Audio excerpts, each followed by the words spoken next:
Chez DC Comics, les porteurs d'anneaux, les lanternes, incarnent bien plus que de simples super-héros. Ils sont les gardiens de l'équilibre émotionnel de l'univers. Mais parmi des milliers de guerriers, quelques-uns se sont élevés bien au-delà des autres. Par leur force, leur courage ou leur rage, les 6 lanternes que je vais vous présenter dans ma vidéo ont marqué l'histoire, changé le cours des guerres stellaires et parfois même défié la mort elle-même. Voici les lanternes les plus puissantes de tout l'univers d'ici.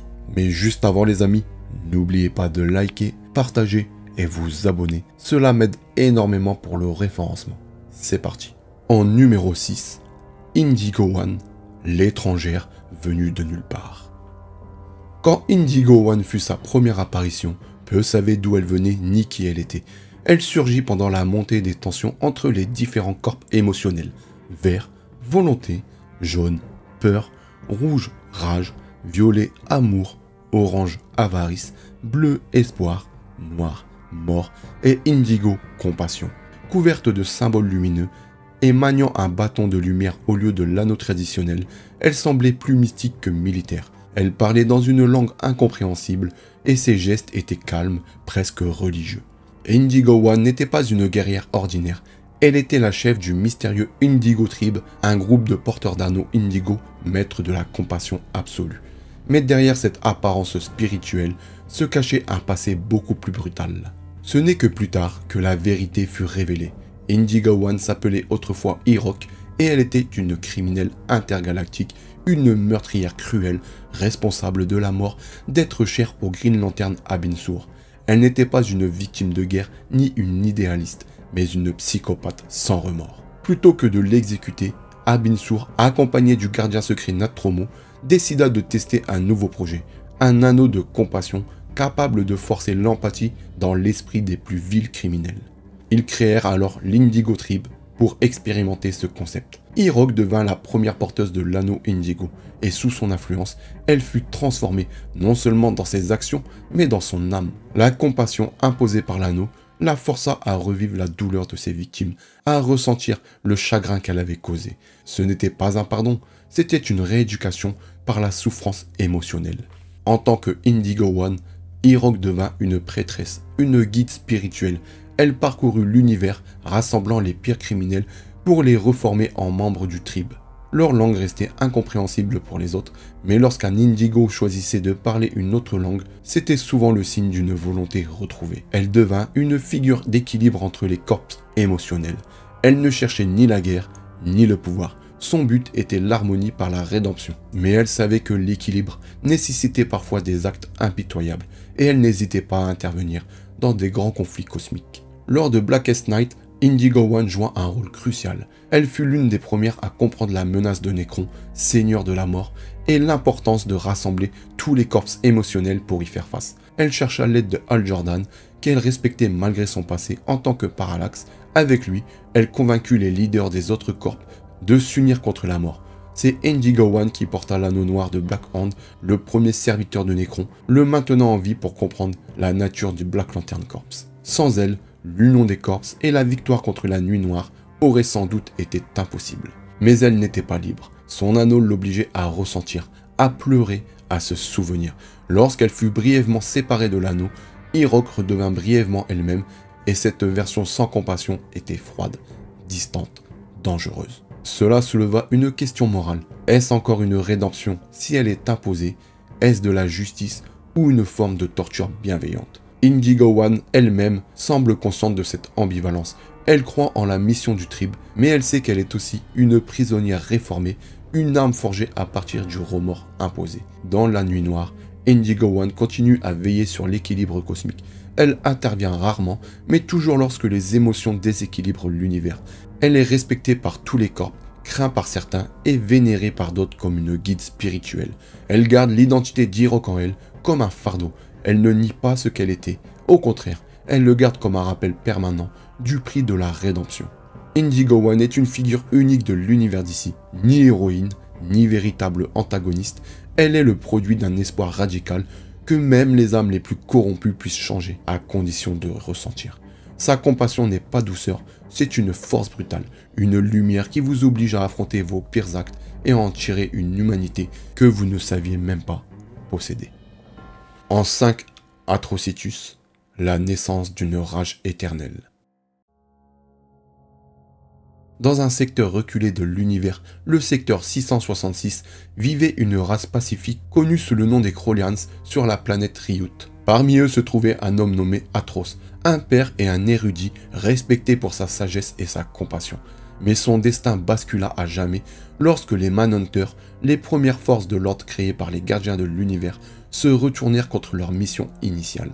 Les Manhunters, victimes d'un dysfonctionnement catastrophique, se mirent à croire que l'ordre ne pouvait être atteint qu'en éradiquant toute vie. Ils exterminèrent tous les habitants du secteur 666, une tuerie génocidaire qui fit des milliards de morts. Atros fut l'un des rares survivants, mais il perdit sa famille, sa fille et sa compagne dans le massacre. Ce jour-là, Atros mourut symboliquement et Atrocitus naquit dans le sang et les larmes. Consumé par une haine incommensurable envers les gardiens et les Manhunters, Atrocitus forma un groupe de mystiques appelé les 5 Inversions avec d'autres survivants du massacre. Ensemble, ils puisèrent dans les arts sombres, développant des pouvoirs occultes et rédigèrent la prophétie de la nuit noire, Blackest Night, prédisant l'avènement d'une guerre cosmique liée aux émotions. Cependant, les gardiens, en apprenant l'existence de cette prophétie, capturèrent Atrocitus et ses camarades et l'emprisonnèrent dans la prison cosmique de Ismolt où ils furent torturés pendant des siècles. Après des millénaires d'emprisonnement, Atrocitus parvint à s'évader. Il avait compris que la colère pure, la rage brute, pouvait devenir une arme à part entière. Il créa sa propre batterie centrale rouge, alimentée non par la volonté comme les Green Lanterns, mais par la rage absolue. Il forgea un anneau rouge de pouvoir qui remplaçait le sang de son porteur par un liquide corrosif brûlant. Ceux qui portaient ces anneaux étaient consumés par la haine et leur cœur devenait des armes. Atrocitus fonda alors les Red Lanterns, le corps de guerriers enragés pour se venger des gardiens, des Manhunters et de toute forme d'injustice cosmique. Leur QG, Ismo, devenu un monde sanctuaire pour la rage. Malgré sa puissance, il n'était pas aveugle à sa propre corruption. Il resta profondément marqué par la perte de sa famille. Il créa même un faux compagnon, Dexstar, un chat terrien transformé en Red Lantern qui partageait sa douleur silencieuse. Il affronta à plusieurs reprises Hal Jordan, Sinestro et même les entités émotionnelles comme le Butcher, entité de la rage. Sa croisade le mena au cœur de Blackest Night quand la prophétie des inversions se réalisa. Il fut contraint d'unir ses forces avec les autres corps émotionnels pour lutter contre la mort elle-même incarnée par Nécron. Une fois la nuit noire passée, Atrocitus continua à développer son propre code moral. Il se mit à utiliser sa rage pour punir ceux qu'il jugeait irrécupérables, violeurs, dictateurs, meurtriers, avec une froideur impitoyable. Mais ces méthodes extrêmes attirèrent la dissidence. Bleez, un Red Lantern charismatique, finit par le trahir. Atrocitus perdut momentanément le contrôle du Red Lantern Corps, mais reprit sa place par la force dans une guerre intestine sanglante. Il est plus qu'un simple antagoniste. Il incarne la rage comme émotion fondamentale, une réponse viscérale à l'injustice, à la douleur, à la perte. Contrairement à des tyrans comme Sinestro ou des fanatiques comme les gardiens, Atrocitus n'a pas commencé comme un conquérant, mais comme un homme brisé. Son histoire est tragique, et même s'il est devenu un monstre aux yeux de beaucoup, dans son propre esprit, il reste un protecteur, un vengeur d'un univers qui a permis un tel massacre. En numéro 4, Nécron, le seigneur de la mort. Dans les confins les plus obscurs de l'univers, là où la lumière ne peut pénétrer, existe un royaume au-delà de la vie, un lieu de silence éternel, un vide absolu. Ce lieu était connu sous le nom de royaume des morts, et son souverain était une entité primordiale appelée Nécron. Il n'était pas simplement un être maléfique, il était la personnification même de la mort, un concept devenu conscience. Il est né lorsque le premier être vivant de l'univers a pris sa dernière respiration. À ce moment, le vide, qui jusque-là était passif, s'est éveillé et il s'est appelé Nécron. Il n'était pas un dieu ou un lanterne au sens traditionnel, il était un antagoniste cosmique au même titre que le désordre ou le vide. Son existence repose sur l'équilibre entre la vie et la mort. Il ne peut pas pénétrer dans l'univers des vivants par lui-même, car il ne fait pas partie de la création. Il est extérieur à tout. Cependant, il peut influencer le monde vivant en utilisant des agents morts, ressuscité. Esprit piégé ou créature nécrotique, il a le pouvoir de ramener les morts à la vie, mais sous son contrôle. Ces ressuscités ne sont que des pantins, des outils pour affaiblir la frontière entre la vie et la mort. Nécron apparaît pour la première fois dans les comics de Tale of the Green Lantern Corps en 1981. Il manipule l'esprit d'un gardien corrompu, Krona, un être obsédé par l'origine de l'univers. Grâce à la trahison de Krona, Nécron ouvre une brèche entre son royaume et l'univers réel. Il affronte alors les Green Lantern menés par Hal Jordan dans une guerre cosmique. Il parvient à invoquer une armée d'esprits morts pour déferler sur le plan des vivants. Mais grâce au courage et à la volonté des lanternes, la brèche est refermée et Nécron est renvoyé dans son royaume. L'histoire la plus célèbre de Nécron reste son rôle central dans l'avènement Blackest Night, la Nuit Noire, publié entre 2009 et 2010, écrit par Geoff Johns. Dans cet arc, Nécron orchestre un plan millénaire. Il utilise la prophétie écrite par les 5 inversions et manipule les événements de l'univers depuis les ténèbres. Il crée les Anneaux Noirs du Black Lantern Corps, capables de réanimer les morts comme des versions macabres d'eux-mêmes. Ces revenants ne sont pas des copies, ce sont les véritables morts rappelés à la vie par la volonté de Nécron. Son objectif n'est pas simplement de tuer, il cherche à éradiquer la vie elle-même, qu'il considère comme une anomalie, une erreur dans le tissu cosmique. Il pense que l'univers est né du vide, lui, et doit y retourner. Il parvient à faire ressusciter des héros morts tels que Aquaman, Martian Manhunter, Hawkman, Firestorm et plein d'autres pour attaquer les anciens alliés. Même Batman est brièvement utilisé comme une arme psychologique contre les autres héros. Mais le point culminant survient lorsqu'on découvre que Nécron a laissé plusieurs héros revenir à la vie au fil des années, comme Superman, Green Arrow ou Wonder Woman, juste pour pouvoir les contrôler plus tard. Ils n'étaient jamais réellement revenus, ils étaient des pions dormants. Pour vaincre Nécron, les héros de la Terre doivent unir tous les corps émotionnels. Les Green Lantern, volonté, les Sinestro Corps, la peur, les Red Lantern, la rage, les Star Sapphire, l'amour, les Blue Lantern, l'espoir, les Indigo Triple, la compassion et les Orange Lantern, l'avarice. Un événement cosmique rare se produit alors, la naissance du White Lantern Corps, incarnant la vie elle-même. Nécron est finalement vaincu lorsque Hal Jordan, fusionnant temporairement avec l'énergie blanche, détruit la batterie noire de Nécron et restaure les morts à la vraie vie, brisant les liens qui les liaient au royaume de la mort. Nécron n'est pas un simple méchant cosmique, il représente l'ultime fin, l'annihilation totale, l'absence d'âme, de chaleur, de lumière. Contrairement à Darkseid qui veut contrôler le libre arbitre ou à Trigon qui veut dominer l'univers, Nécron veut éteindre toute forme d'existence. Il est le miroir de ce que les héros représentent, la persistance de la vie face à l'inévitable, et sa défaite, bien qu'elle ne soit jamais définitive, rappelle toujours que la mort, aussi inévitable soit-elle, peut être repoussée par la lumière, la mémoire et l'espoir. En 4, Kyle Rayner, l'artiste devenu porteur de lumière. Rayner n'était pas un soldat, ni un officier, ni un héros prédestiné. Il était un jeune artiste passionné par le dessin et la bande dessinée qui vivait à Los Angeles. Il travaillait comme illustrateur freelance et rêvait d'une carrière dans le monde de l'art, mais il menait une vie ordinaire jusqu'à ce qu'un événement cosmique vienne bouleverser son existence. À l'époque, les Green Lantern Corps avaient été détruits. Le célèbre Hal Jordan, autrefois le plus grand des Green Lantern, avait sombré dans la folie après la destruction de sa ville, Coast City. Devenu le terrifiant Parallax, Hal anéantit les autres lanternes et absorba l'énergie de la batterie centrale d'Aura. Le corps s'était anéanti, les gardiens morts, tout sauf un, Ganthet. Cherchant désespérément un nouveau porteur pour le dernier anneau de pouvoir, Ganthet arriva sur Terre.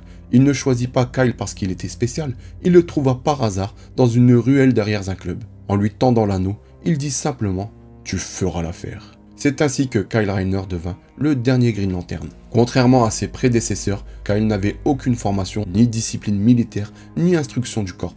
Il apprit sur le tas, seul, en affrontant des menaces cosmiques, des super vilains et même d'anciens ennemis de Hal Jordan qui le voyaient comme un imposteur. Sa créativité en tant qu'artiste le distingua rapidement. Ses constructions énergétiques, les formes que les lanternes créaient avec leurs anneaux, étaient bien plus élaborées, originales et dynamiques que celles de ses prédécesseurs.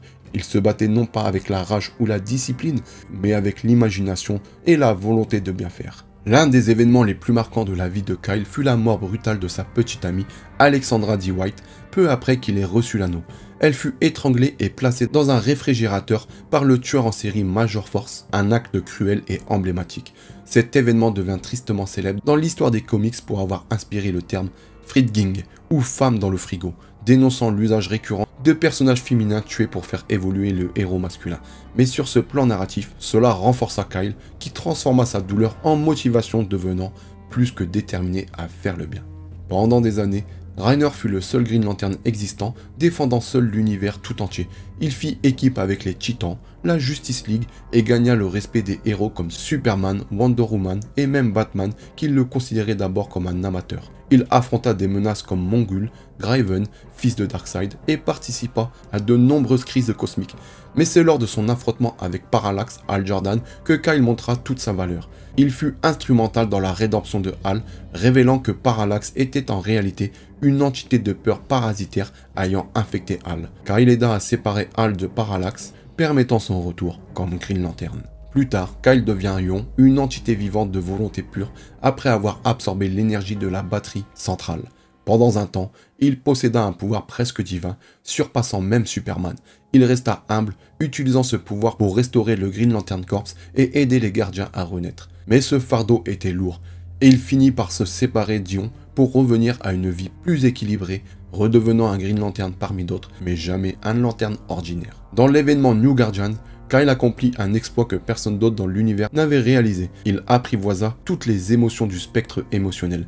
Il devint alors le White Lantern, porteur de l'énergie de la vie elle-même. Ce rôle fit de lui un gardien de l'équilibre cosmique. Il sauva des civilisations entières, affronta des dieux et repoussa l'effondrement de la réalité. À travers toutes ces incarnations, Green Lantern, Ion, White Lantern, Kyle Rayner est resté fondamentalement humain. Il a douté, souffert, aimé, échoué, mais il s'est toujours relevé. Il est celui qui n'a pas été choisi pour ses mérites, mais qui a prouvé qu'il les avait. Alors que Hal Jordan incarne la discipline, John Stewart la rigueur militaire et Guy Gardner la témérité, Kyle Rayner incarne l'empathie, la créativité et la résilience. Il inspire toute une génération de héros et de lecteurs comme le lanterne de cœur, le symbole que même les gens ordinaires peuvent faire des choses extraordinaires s'ils le veulent vraiment. En deux, Tahal Sinestro, le plus grand Green Lantern, puis le pire. Tahal Sinestro naît sur la planète Korugar, un monde autrefois en proie au chaos. Très tôt, il développa une obsession pour l'ordre et le contrôle. Sa logique était implacable. Sans autorité, il n'y a que des ordres. Sa philosophie, née d'un profond désir de paix, allait façonner tout son destin. Il fut recruté par les gardiens de l'univers pour rejoindre le Green Lantern Corps, l'élite intergalactique chargée de maintenir la paix grâce à la volonté. Il excella immédiatement. Calme, brillant, méthodique, Sinestro devint l'un des plus puissants Green Lantern de tous les temps. Il était considéré comme le modèle à suivre. C'est lui qui entraîna Hal Jordan, qu'il considérait d'abord comme un sous-fifre impulsif, puis comme un égal. Mais derrière cette façade d'excellence se cachait une vérité plus sombre. Sinestro était responsable du secteur spatial 1417, qui incluait sa planète natale, Korugar. Il imposa la loi, mais à sa manière. Il utilisa son anneau pour instaurer une dictature, se déclarant protecteur, puis souverain de Korugar. Il prétendait que tout cela était nécessaire pour garantir la paix, mais il gouvernait par la peur. Il allait jusqu'à faire disparaître ceux qui s'opposaient à lui. Sur Korugar, le nom Green Lantern était devenu synonyme de tyrannie. Lorsque cela fut découvert, en partie grâce à Hal Jordan, Sinestro fut jugé par le Corps. Son statut d'élite fut révoqué. Les gardiens le considérèrent comme une trahison vivante de leur idéal. Il fut exilé sur la dimension de Quard, une zone du multiverse plongée dans l'antimatière et la haine. Sur Quard, Sinestro découvrit l'énergie jaune de la peur, l'opposé direct de la volonté verte. Il décida de retourner les principes même des gardiens contre eux. Il forgea le premier anneau jaune et fonda un nouveau corps, le Sinestro Corps, dont les membres étaient choisis pour leur capacité à inspirer la peur dans le cœur des autres. Il leva une armée de monstres, de meurtriers, de tyrans et de psychopathes, parmi lesquels on retrouve des noms comme Archilo, Despotélis et même l'Anti-Monitor. Leur cri de guerre: dans le jour le plus noir, dans la nuit la plus lumineuse, prenez garde à ce que vos peurs ne se transforment en lumière. Sinestro déclencha une guerre totale contre les Green Lantern, cherchant à leur prouver que la peur est un outil plus puissant que la volonté. Il força les gardiens à abandonner leurs principes, notamment celui de ne jamais tuer, poussant les corps vers une militarisation plus extrême. Au cours de la Sinestro Corps War, il affronta Hal Jordan, Kyle Rayner, Guy Gardner et John Stewart, mais son plan caché réussit. Il montra que les gardiens n'étaient pas incorruptibles, qu'ils pouvaient être forcés à modifier leurs lois et donc qu'il n'était pas digne de leur pouvoir. Plus tard, durant l'événement Blackest Night, Sinestro joue un rôle crucial. Face à Necron, seigneur de la mort, comme je vous ai dit précédemment, tous les corps émotionnels durent s'unir. Sinestro devint brièvement un White Lantern, porteur de la lumière de la vie, ce qu'il interpréta comme une validation de sa supériorité. Même avec cette puissance divine, il ne parvint pas à rester dans ce rôle. Son ego et son orgueil le ramenaient toujours à la peur. Ce dernier et Hal Jordan ont une relation paradoxale. Ils sont ennemis jurés, mais aussi reflets l'un de l'autre. Sinestro a vu en Hal un successeur, un frère d'armes, puis un traître, mais aussi un homme capable de comprendre ses méthodes. À plusieurs reprises, ils ont combattu côte à côte, notamment lorsqu'ils furent tous deux capturés par les Indigo Tribe ou encore lors des attaques contre les gardiens. Dans certaines timelines, Sinestro reprend temporairement le manteau des Green Lantern, prouvant qu'il n'a jamais cessé de croire qu'il était le seul capable de restaurer l'ordre. Ce n'est pas un simple méchant, il ne cherche pas le chaos ni le pouvoir pour lui-même, il veut l'ordre total. À ses yeux, la peur est un outil nécessaire, une force civilisatrice, un moyen de contraindre les faibles à obéir pour leur propre bien. C'est cette philosophie implacable, quasi fasciste, qui le rend si dangereux, il ne doute jamais de sa justice. Il est capable de compassion, il a une fille, Soranik Natu, une Green Lantern qui rejette ses méthodes, mais il sacrifie même cela au nom de sa croisade. Sinestro reste l'un des antagonistes les plus fascinants de DC Comics, ancien héros, mentor, révolutionnaire, dictateur. Il incarne la face sombre du contrôle, celle qui préfère imposer la paix plutôt que la construire. Dans un monde en proie au désordre, il croit être le seul à voir clair et refuse de reculer, peu importe le prix. Et en numéro 1, Hal Jordan, l'homme sans peur. Harold Hal Jordan est né à Coast City en Californie. Fils d'un pilote de chasse, Martin Jordan, Hal grandit avec les yeux tournés vers le ciel. Son père était son héros. Mais le destin frappa brutalement. Alors qu'Hal assistait à une démonstration aérienne, son père mourut dans un accident en vol sous ses yeux. Cet événement marqua Hal à jamais. Plutôt que de se laisser dominer par la peur, il décida de l'affronter. Il devint lui-même pilote d'essai pour Ferris Aircraft, une entreprise dirigée par Carol Ferris, sa collègue et amour d'enfance. La vie de Hal bascula le jour où Abin Sur, un membre mourant des Green Lantern Corps, s'écrasa près de Coast City. En mourant, Abin Sur demanda à son anneau de pouvoir trouver un remplaçant sur Terre, quelqu'un capable de surmonter la peur. L'anneau choisit Hal Jordan. Transporté dans l'épave, il reçut l'anneau et la batterie d'énergie verte, devenant le Green Lantern du secteur 2814. Du jour au lendemain, Hal devint un policier cosmique chargé de maintenir l'ordre dans l'univers, membre d'une organisation millénaire dirigée par les gardiens de l'univers, des entités immortelles originaires de la planète Oa. Il fut rapidement considéré comme le meilleur d'entre eux. Audacieux, indiscipliné mais incroyablement volontaire, il se montra à la hauteur des plus grandes menaces. Il forma des liens forts avec d'autres lanternes comme Kilowog, John Stewart, Guy Gardner, Catman Chu, et même son ancien mentor dont je viens de vous parler un instant, Sinestro. Sur Terre, Hal était aussi un membre fondateur de la Justice League of America, aux côtés de Superman, Batman, Wonder Woman, Flash et Aquaman. Mais derrière l'image du héros se cachait un homme sujet au doute, à l'ego et surtout à un sentiment grandissant, celui de ne pas avoir le contrôle de sa propre vie. Tout bascula lorsque Mongul, allié de Cyborg Superman, rasa Coast City avec des millions de morts.